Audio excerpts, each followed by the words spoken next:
You can't just say whatever is on your mind. You can't just think that being who you are and being natural and being, your normal self is going to get you very far. You have to be careful in this world. I'm not telling you to be paranoid. I'm just telling you to be self-aware that the people around you have egos, that people are judging you based on what you say, about how you dress, about your style, about how you look, about the friends you associate with. You may not like it, but it's the reality. You have to understand some of these basic principles so that you don't go around making these painful mistakes. So law number one, never outshine the master. The idea is very simple. Your boss who you work for, and wherever you are, you're going to have a boss, even if it's only a company of 2 people. That person has an ego, has insecurities. And if you try too hard to impress him or her, if you show off too much, you probably are going to inadvertently trigger their insecurities. And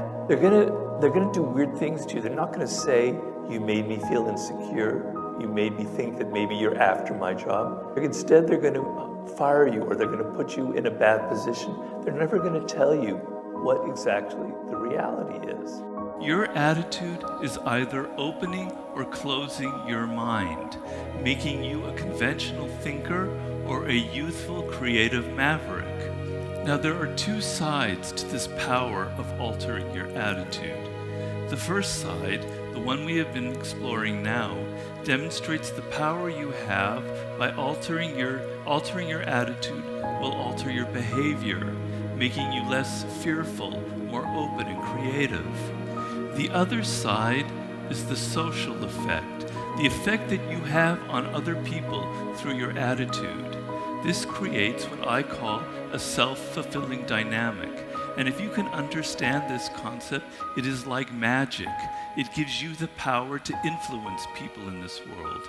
One of the most important life skills that anybody can develop is focus and concentration. I know when I try and figure out an idea for a book that I'm writing, and I give it an hour and then I distract and I go away, I lose something. But if I dig for 4 or 5 hours for 10 days into this one problem, like a madman, obsessed with it, I get somewhere, I get some truth to it, And Steve Jobs, the person that we venerate, he was the master of that. Unfortunately, the person who ironically created the iPhone that's driving us all crazy, but he would close his door, leave me alone for 24 hours, I'm going to think this through.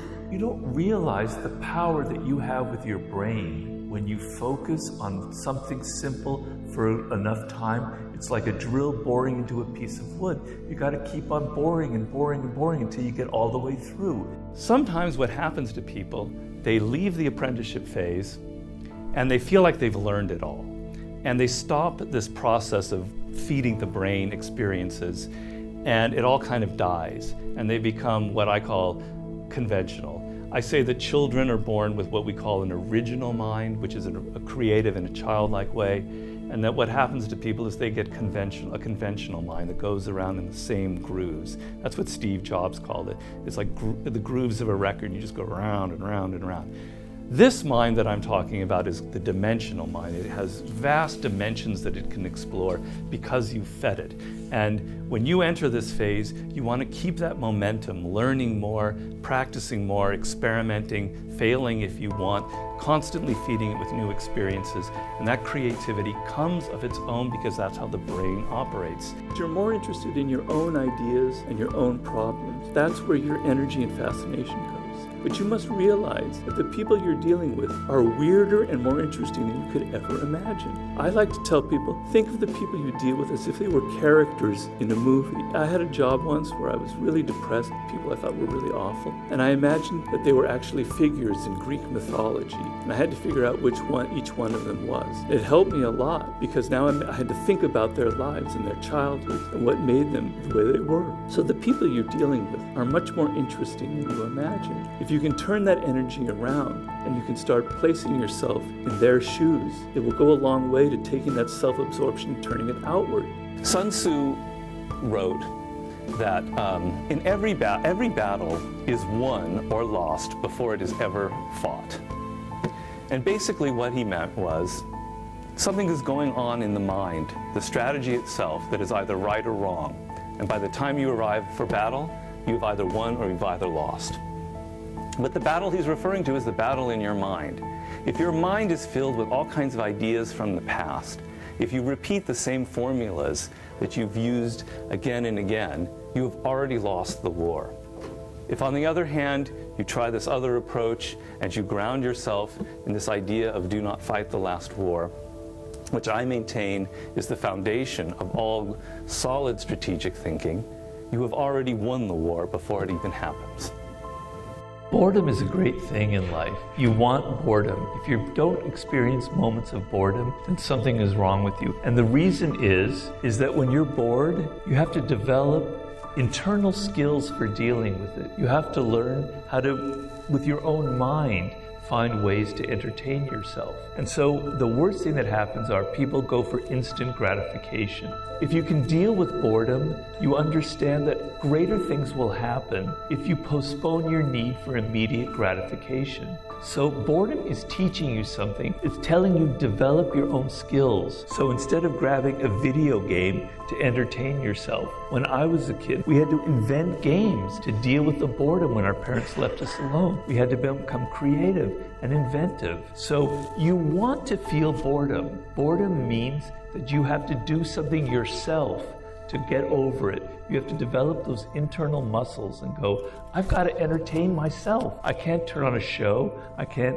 play this game. I have to do it from something from within. If you listen to it and it will develop your character. If you listen to it and you learn the lessons from it properly.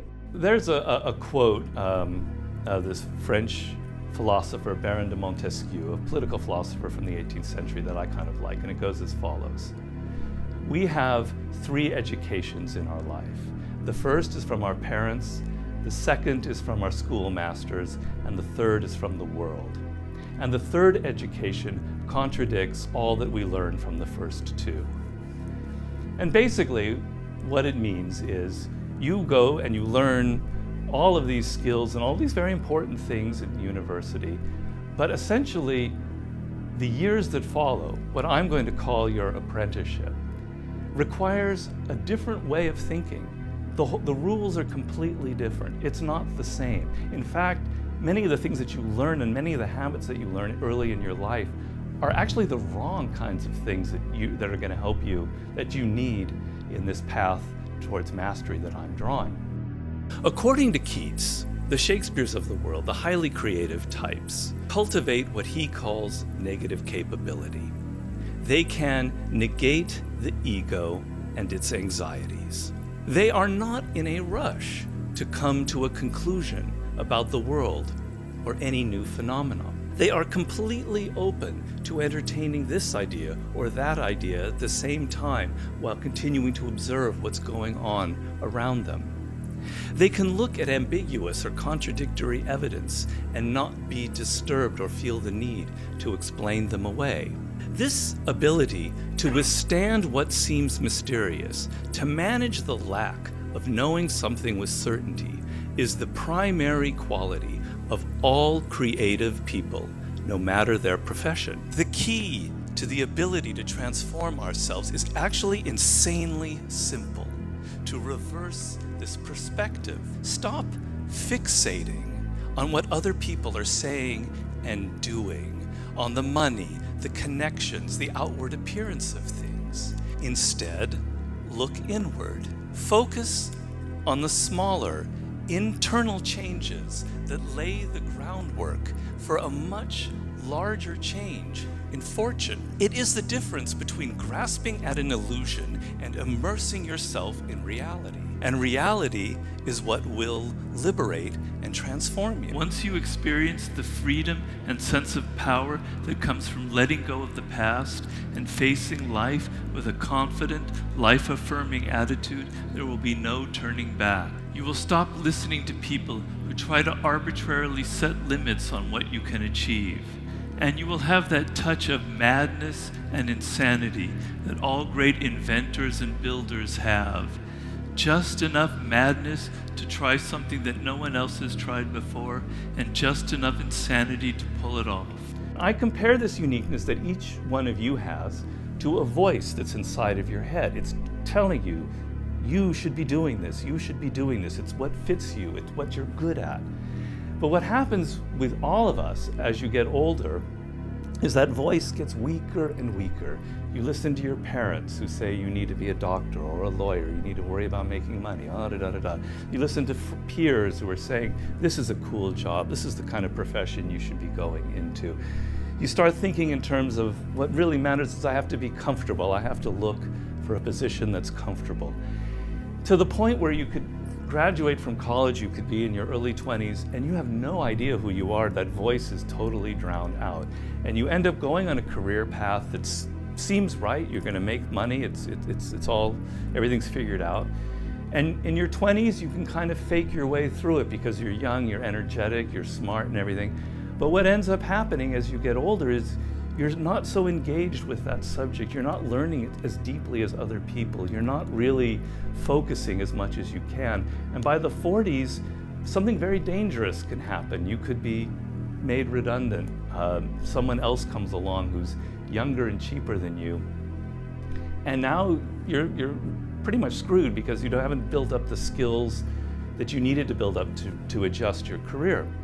And I have this theory in mastery that when you create anything, the spirit that you create it with, the energy, the excitement, is translated into the product itself. So when somebody writes a book just for money, you can kind of smell it when you read the book. It kind of reeks of someone just trying to get some, we can sense that. Sure. But when the writer is excited, it excites the reader. So the love and the desire you put into your project will translate. The key to everything is actually being strategic with yourself and looking at yourself and being honest with yourself. So if you figure out what your life's task is, if you figure out I was meant to start a business or to write a book or whatever, and it really connects to you, and you have a great love and excitement about it, then when people are being political and they're trying to distract you or they're giving you bad advice, you have the energy to move past it. But if you're filled with doubts and insecurities, you go, I kind of want to write a book, but maybe I want to start my own restaurant, or maybe I want to write poetry, or maybe I want to be a rock star. It's never going to add up to anything, right? And then when people come up with their bad ideas, or they're political, or they're envious, you'll fall for it. So you have to have a real good, solid sense of who you are, what makes you different, and what you love.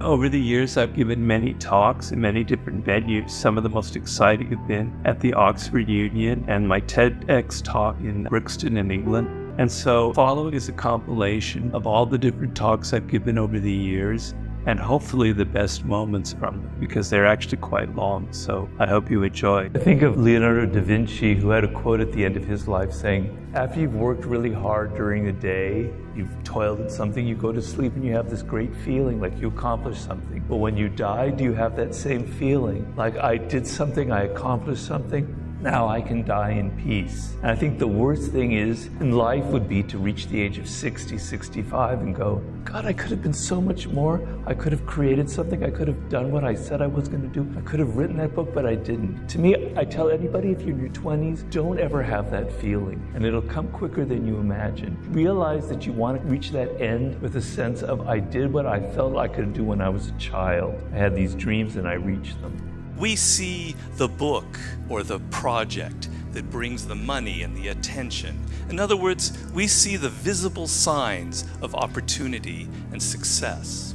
But we are grasping at an illusion. What really allows for such dramatic changes are the things that occur on the inside of a person and are completely invisible. The slow accumulation of knowledge and skills, the incremental improvements in work habits and the ability to withstand criticism. Any change in people's fortune is merely the visible manifestation of all of that deep preparation. By essentially ignoring this internal invisible aspect, we fail to change anything fundamental within ourselves. And so in a few years' time, we reach our limits yet again, we grow frustrated, we crave change, we grab at something quick and superficial, and we remain prisoners forever of these recurring patterns in our lives.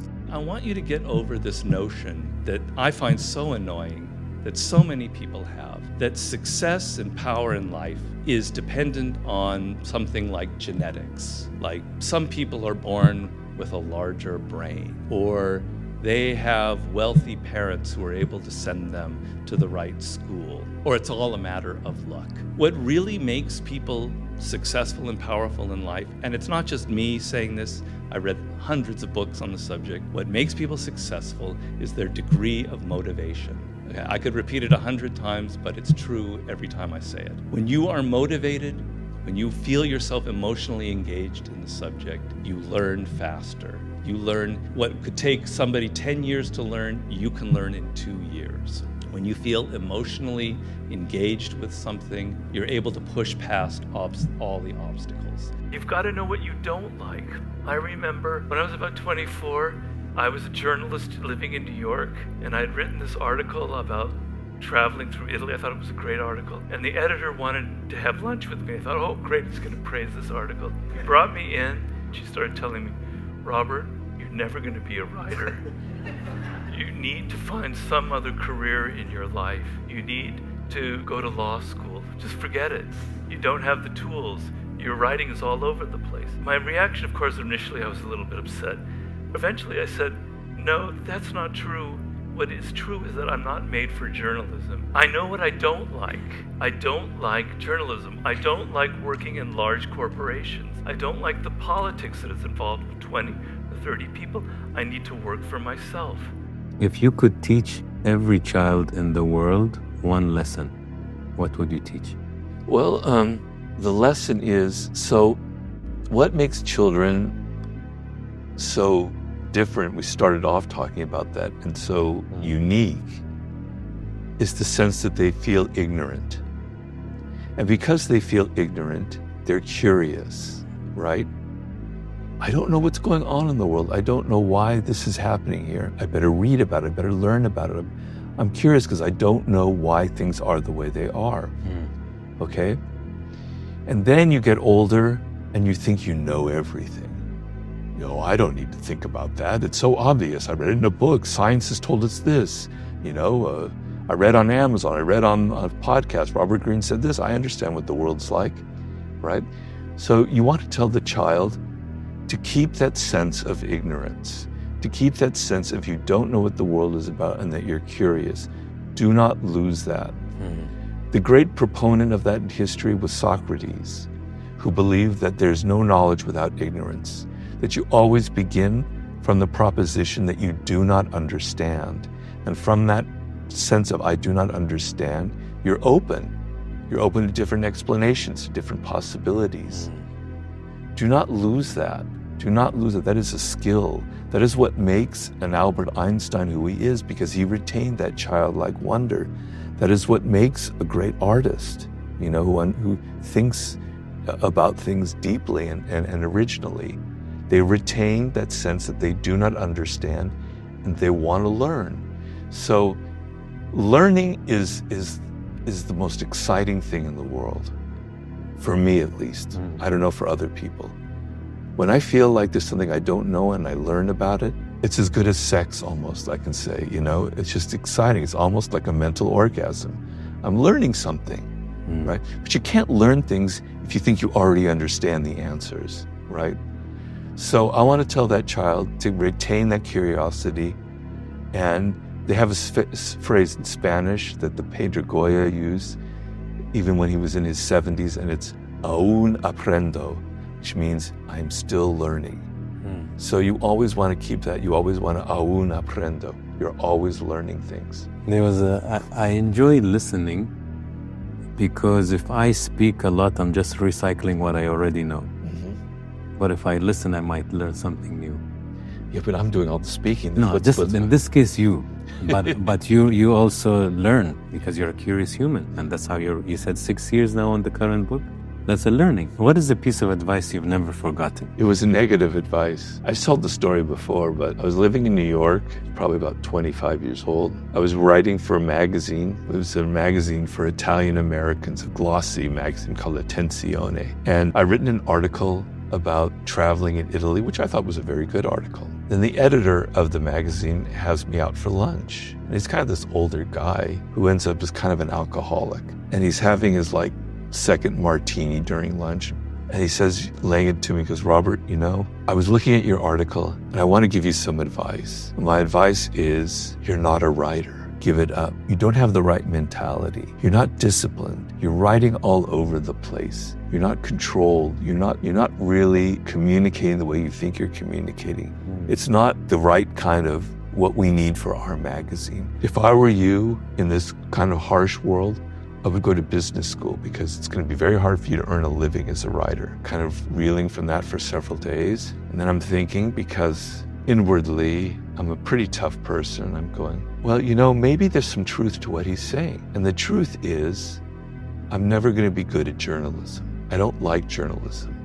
The reason I don't like journalism is you write something that's for immediate, it's for like something that happened for the last 3 days. People read it and then it's gone. Nobody ever reads it again. You're always locked in the present moment. And I'm somebody who thinks in terms of thousands of years, not in 3 days or 4-day increments. It's a bad fit. I'm not made for journalism. You are a writer, Robert. Do not get discouraged. It just means that this guy's an alcoholic. He's got problems. He's projected them onto you. You still can write. It's just that you're not meant to write journalism. So it always stuck in my mind. Hearing people tell me I can't do something always kind of motivates me to do it. A lot of people are turned off by learning. And if you don't find learning one of the most exciting things in the world, then the whole game, everything else will fall apart. But it has to be something that excites you. I've said to many people that live in a world where knowledge and skills are the most important thing. That's the goal that you are after. More than money, you want to develop knowledge and skills. And so this person asks, what would be the 3 or so skills that are the most essential moving forward in the 21st century? And, you know, it's not like specific skills that I'm going to talk about, like coding or, you know, mastering AI or going to some business strategy, because I think that's not really what the spirit of the question is. In general, there are certain kind of personal skills that you want to develop, okay? So number 1, and this is something that I have in my book, Mastery, you must see being social and getting along with people and cooperating and knowing how to work with people as a skill. It's not something you were born with. It's not something that some people are good at or bad at. Like anything, it is a skill that you develop. Being social and knowing how to work with people and knowing how to be sensitive to their energy. And in this skill, what it is you're able to pay attention to people and see who they are as an individual and see what their particular needs are, what they're missing in life. And you're able to supply that. You're able to enter their spirit. You don't offend them unnecessarily. You know how to work with them, right? You know how to properly criticize them if that's necessary. Because if you don't understand that being social is a skill, if you don't develop it, you could be the greatest at whatever you could do. You could be even the greatest athlete in the world, but you're going to be offending your teammates. You're going to be offending the people that you work with. And all of your knowledge and your other skills are going to be completely neutralized by how bad you are in dealing with people. And so when you look at social as a skill, what that means is you have to be spending time with people. You got to get out of your phone. You got to get out of your office. You got to get out of all of your virtuality. You have to be around people. You have to interact more. That's the only way that you will become social. And if you find yourself, alone a lot and have found that difficult, you have to force yourself out there. You have to force yourself to go to clubs, to go to bars, to hang out with people. So developing social skills is incredibly important, but it's not the only thing, right? So another skill that's extremely important, and probably the most important of all, is to develop a love of learning. I know personally, when there's something that I don't know, there's something that I'm not good at, that I then take an effort to learn it, to get better at it. And I'm not going to say specifics. It could be some sports, or it could be playing a musical instrument or a game. That process of learning to me is so exciting. It's like, I know it because when I was a child, getting better at something is a really, really exciting process.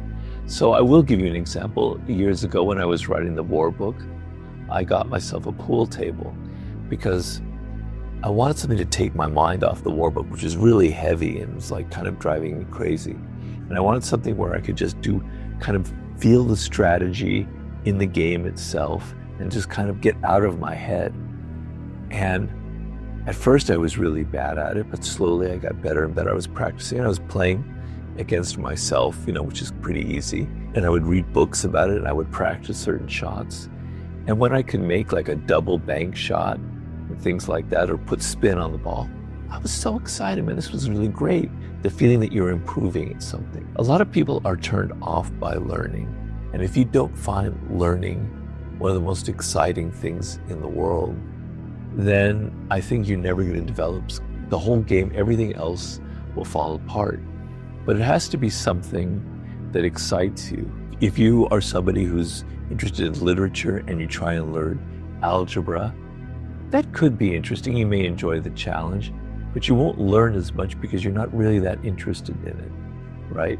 But if you learn like a foreign language, like French, where you can read the literature, you're so motivated that you will learn, and that natural love that you have will come out. The other skill that you must develop, so just to reiterate, is being social, having a love of learning. The third one is kind of related to the second one, but it is patience. A lot of people nowadays are really, really impatient. And the reason I think is, I have a lot of impatience myself, so I can't preach about that. But the reason why I think it's gotten worse is we're so used to the power of our phones, of our computers, that we think everything should be happening quickly and instantly.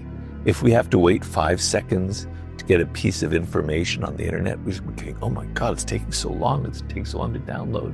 Whereas 20, 30 years ago, you would have had to go to the library. You would have to spend an hour to do it.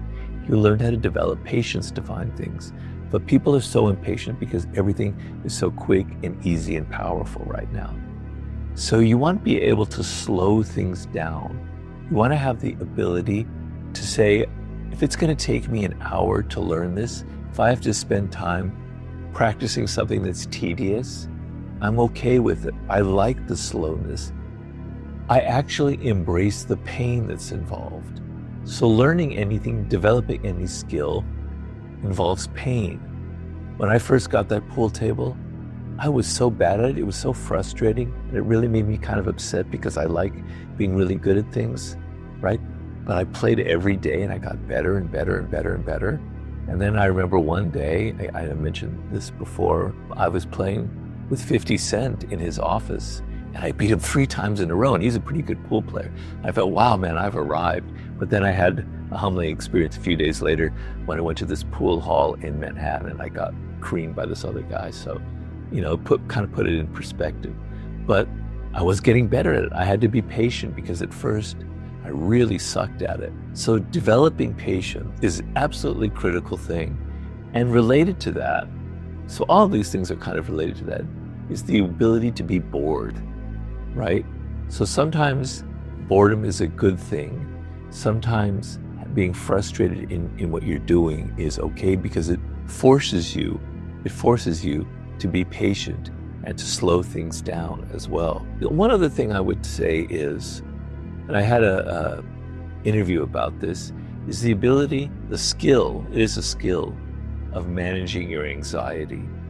So when you're starting something out, when you're trying to build a business, when you're trying to write a book, when you're trying to create a movie, you're going to feel a lot of anxiety because it's not there. It's going to take a lot of work.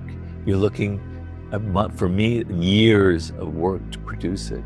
And it makes you kind of anxious, and it makes you, as I said before, impatient.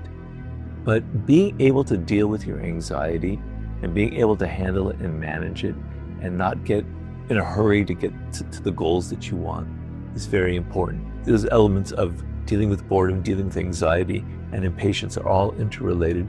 They're the ability to slow things down, to deal with the micro aspects of any kind of learning process. Those are skills that I think are absolutely essential for going forward in the 21st century. Because what you want, the end game of all this is, because you love learning, because you've been patient and you've developed skills and you're good with people, you will reach a point where you have mastered a couple of things, right? So it's not like you want to go through life and just master one thing. You want to master at least two kind of real skills in the world. For me, it was writing and research, and there were a few others. But being able to combine writing and research as I had was what led to the 48 laws of power. So you reach a point where you've developed two or three really basic skills, and then when you're 30 or in that vicinity, you're able to combine them and to create something, a new kind of business, a new kind of enterprise.